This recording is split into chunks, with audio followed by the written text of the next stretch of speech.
Welcome back to BNG Hockey, where it's always black and gold.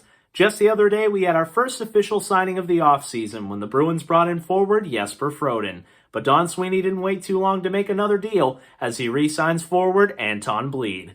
Let's talk about it. The team signed Blidh to a one-year, two-way contract with a cap hit of $750,000. For those of you who need a refresher on who Anton Blidh is, he's a 26-year-old winger originally drafted by the Bruins in the 6th round of the 2013 draft.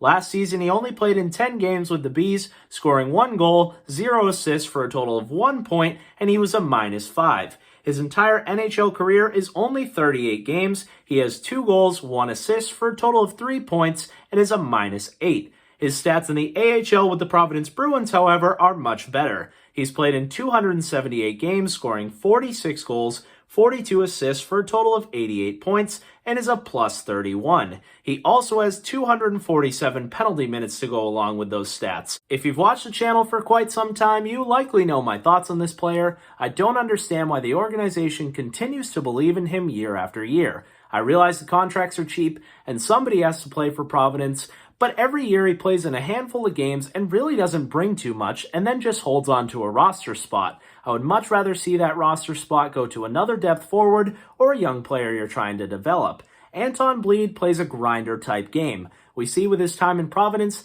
that his penalty minutes are almost as much as his games played total. So when he's in the lineup, he's throwing hits, blocking shots, and taking penalties. If I want somebody to do that, I'd rather call up Trent Frederic. He plays physical, he blocks shots, he has a little bit more offensive upside, and he takes some bad penalties as well, but that's what you're getting out of Anton Blidh. They signed a guy like Greg McKegg, and they barely even used him. Not saying that McKegg is a superstar, but I feel like he's a lot more proven at the NHL level. You have plenty of younger guys who are going to get a crack at that fourth line spot, guys like Oskar Steen, Curtis Hall, even the newest guy, Jesper Froden. I said in my video, make sure you check it out if you haven't already, that I don't expect too much out of him, but I'd rather see him thrown into the fourth line, because at least it's something fresh, something new, because I feel like I've seen all I need to see out of Anton Blidh.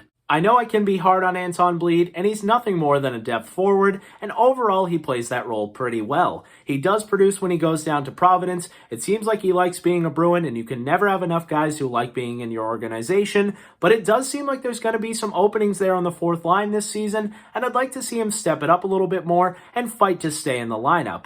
But at the end of the day, I would like to see his spot on the roster go to a younger player or another depth forward, and he can continue to produce for us in Providence. It seems like Sweeney's getting some of his depth guys' contracts out of the way to have an idea what he has for cap space to sign some of the other big guys like Taylor Hall, David Krejci, potentially Tuukka Rask, and then go out into the open market and bring in some other guys either through trade or free agency. So I'm totally fine with that. Take care of the guys who are easy to take care of. Like I said before, this is an easy contract. It's a two-way deal, a small cap hit. So at the end of the day, it really doesn't affect things too much. And it's good to have Anton Blidh back as a depth option. Let me know your thoughts on this signing and what you think Don Sweeney will do next down below in the comments. If you enjoyed this video, make sure to give it a big like. And if you haven't already, subscribe.